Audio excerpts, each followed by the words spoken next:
here's this guy who's got a crypto exchange, Bankman, and he's now been burned really bad. So he is Bankman fried.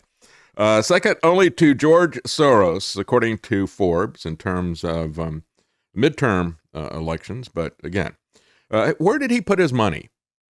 He invested heavily in the politicians that were on the Community Futures Trading Commission and regulatory agencies like that. They oversee the CTFC. The CTFC is for commodities what the SEC is for stocks and securities, stocks and bonds.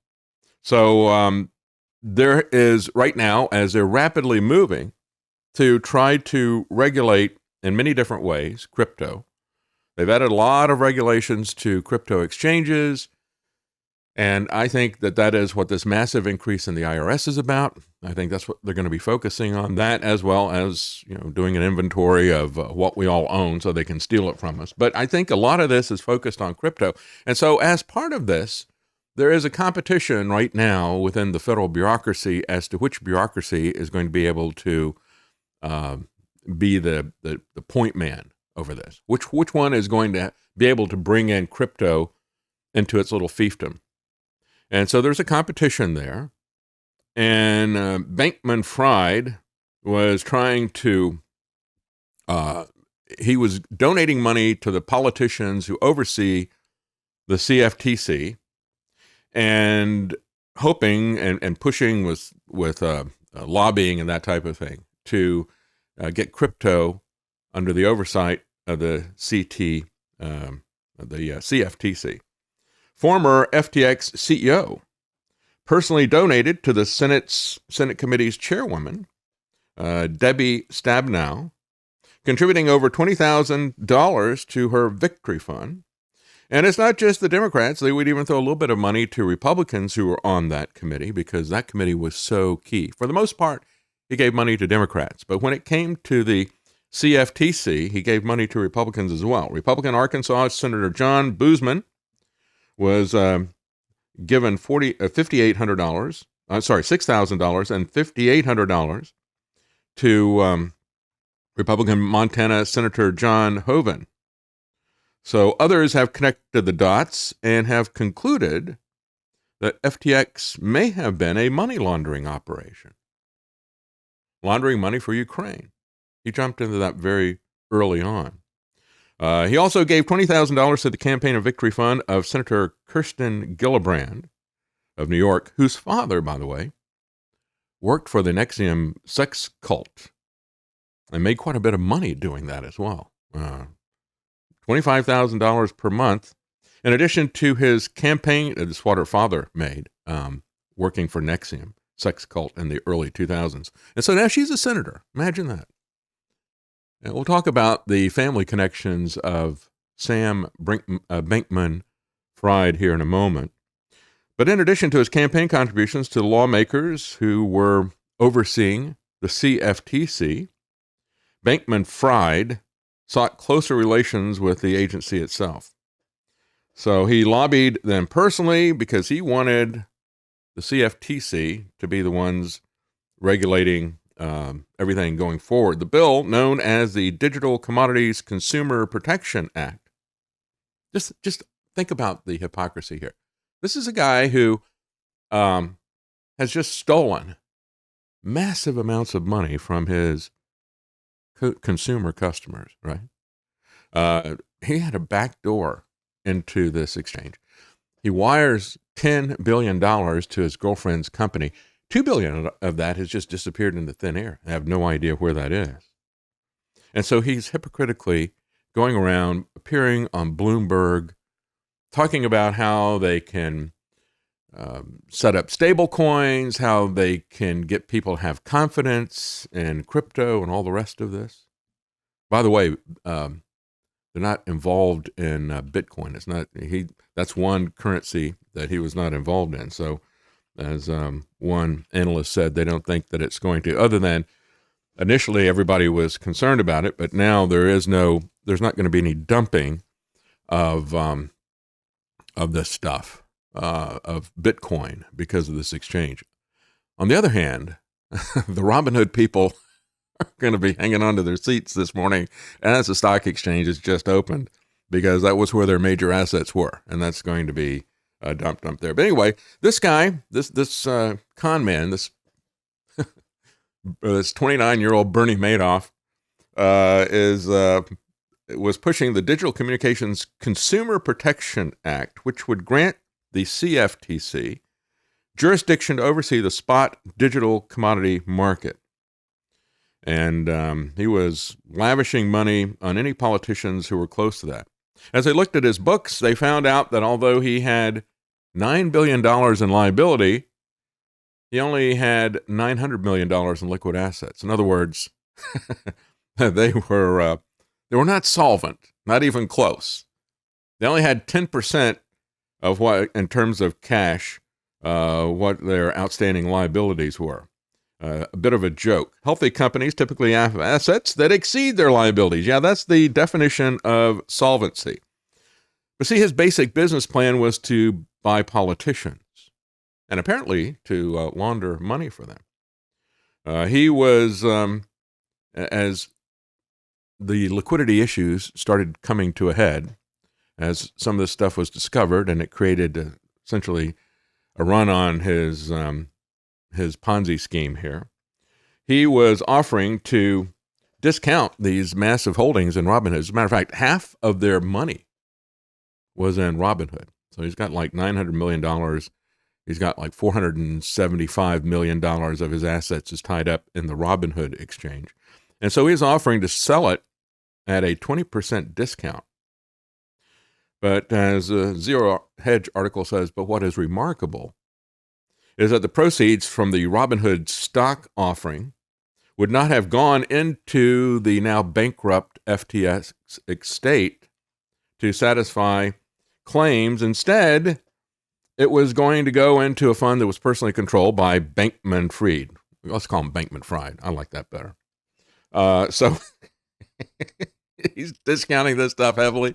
And then just like, they funneled this money off to his girlfriend, he's going to take the proceeds and put them in his personal account, while giving the FTX creditors the finger again.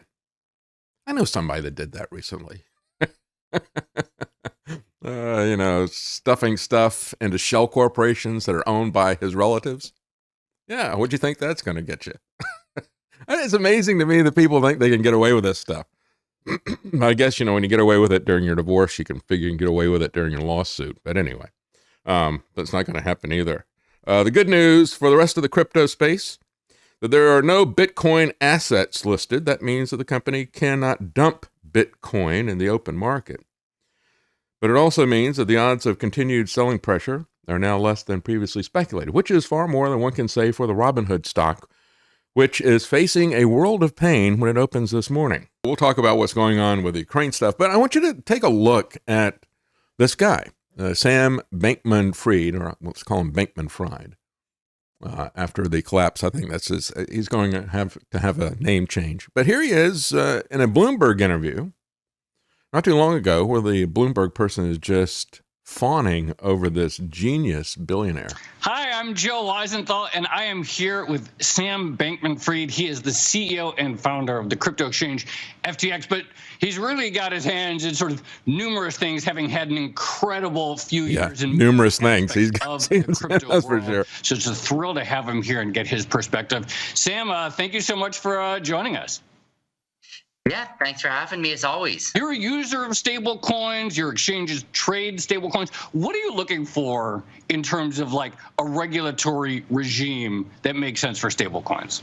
Totally. And this is absolutely front of mind. The Presidential Working Group recently released a memo on it. We've seen, lawmakers, regulators comment on it. We've gotten questions from regulators around the world on it.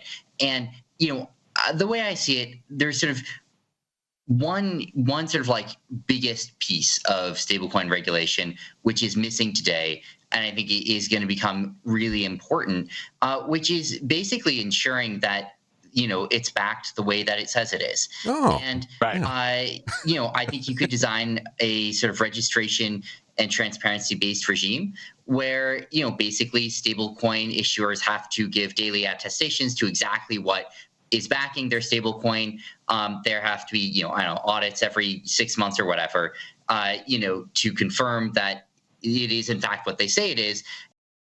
Yeah, but they don't have any of that stuff right now, so he's free to do whatever he wants. There's no transparency. There's no attestation to where their assets are. There's no auditing capability that's there, right? So we're going to have stable coins, and he's working with governments around the world and with the World Economic Forum as well. He's got his hand in a lot of different pies. Sam Bankman-Fried bought into stakeholder capitalism and proved that it is a disastrous ideology, says this article on Zero Hedge. But it's not really, stakeholder capitalism is not what took him down. Running a company with only 10% of what your liabilities are, that took him down. And we should take a look at stakeholder capitalism. Stakeholder capitalism, ESG, and all the rest of this stuff. As I said, it's just a fancy name. It's for crony capitalism, which is a fancy name for corruption. It's old-fashioned political corruption. I mean, go back to look at the U.S. Right after the Civil War, and what was happening with the railroad companies, what was happening with the bankers. And you've always had this type of corruption, and it's always been used by people who were rising up in the world. They bought politicians and used that. Now they call it stakeholder capitalism. What many in the mainstream are missing is Fried's attachment to the World Economic Forum, they said. They list FTX as a corporate partner and a participant, which means that the company must meet the globalist organization standards for stakeholder capitalism, a socialist economic model, which deconstructs Adam Smith and Milton Friedman's free market foundation. Milton Friedman argued that the only responsibility of business should be growth and profit, of course, within the boundaries of the law, unlike Bankman-Fried. With the shareholders in mind. But the World Economic Forum insists that Friedman's philosophy must be abandoned, and that the job of wealthy elites and corporations is to use profits as a tool. That's why this is just a beard for corrupt pay-to-play. Stakeholder capitalism becomes a way to trick the public into investing their faith in corporate leadership because these companies are no longer simply in it for the money. Oh, yes, they are altruistic, right? Just like this guy. They're not in it for the money. They want to save the world. And they're going to do it with Davos and the World Economic Forum. Because some people pointed out, Biden, he announced on April 25th of 2019, 13 days later, Sam Bankman-Fried launched FTX. What is interesting is that both of his parents are Stanford professors. His mom, Stanford professor, co-founder of Mind the Gap, a political fundraising organization. His brother is a founder of an organization that calls itself Guarding Against Pandemics. Oh, they seem to be right in the center of all these things, right? His aunt is a member of the World Economic Forum, and the head of FTX's policy and regulation was Obama's head of the CFTC. So it keeps coming back to the CFTC. So this is this kind of revolving door that we see all the time with big pharmaceutical companies. Now we're going to be seeing it with money. With money. All of these Silicon Valley sages, the 20-something-year-old sages, these people who are so wise in the ways of science, they are all moving into the money space now, right? And of course, that was what made Elon Musk and Peter Thiel so wealthy, was PayPal. It appears that he was Biden's number 2 donor. Washington Post reported this last March 3rd that Ukraine was dealing in crypto. Amid the Russian invasion of Ukraine, the CEO of FTX, Sam Bankman-Fried, has now come forward to help a crypto donation project.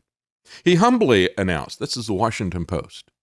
Washington Post says that Sam Bankman-Fried humbly humbly announced, they're already worshiping him like he's Bill Gates or something. He's the new Bill Gates. He humbly announced that FTX would be supporting the Ukrainian Ministry of Finance and other communities and collecting crypto donations for the country. The Ukrainian government has received over $60 million in crypto donations from all over the world. And he's offering to accept donations in crypto and send it to Ukraine. And you can trust Sam. He would never do something like send billions of dollars to his girlfriend's company in the Bahamas. Send him your donations to Ukraine. The Democrats sent tens of billions of dollars to Ukraine and then launder this money back to the Democrat pockets and funds in the U.S. Now, that's the conclusion of Gateway Pundit. That is a very likely scenario of what happened. There is no proof of that yet, but it certainly looks suspicious. Transfer the military equipment to Ukraine and it disappears. You transfer it, the money, other people's money, to your girlfriend's account in the Bahamas, and it just disappears. We don't know where this stuff is going. Very interesting. Somebody there, though, is really partying down big time with all this stuff. Some guy walks around wearing a T-shirt all the time. Here he is playing air guitar using some kind of probably shoulder-fired anti-tank thing, doing kind of a music rap video. Yes, it is the Z-Man himself. The thug and warmonger Zelensky. There he is dancing. Yeah? And why wouldn't he dance? Look at all the tens of billions of dollars that he's been able to collect. Yeah, it is just a black hole of corruption. And Zelensky is dancing with the devil.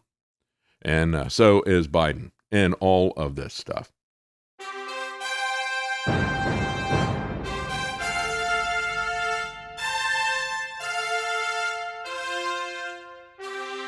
The common man. They created Common Core to dumb down our children. They created Common Pass to track and control us. Their Commons Project to make sure the commoners own nothing. And the communist future. They see the common man as simple, unsophisticated, ordinary. But each of us has worth and dignity created in the image of God. That is what we have in common. That is what they want to take away. Their most powerful weapons are isolation, deception, intimidation. They desire to know everything about us while they hide everything from us. It's time to turn that around and expose what they want to hide. Please share the information and links you'll find at davidknightshow.com. Thank you for listening. Thank you for sharing.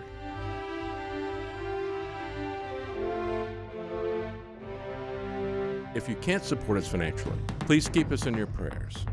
davidknightshow.com.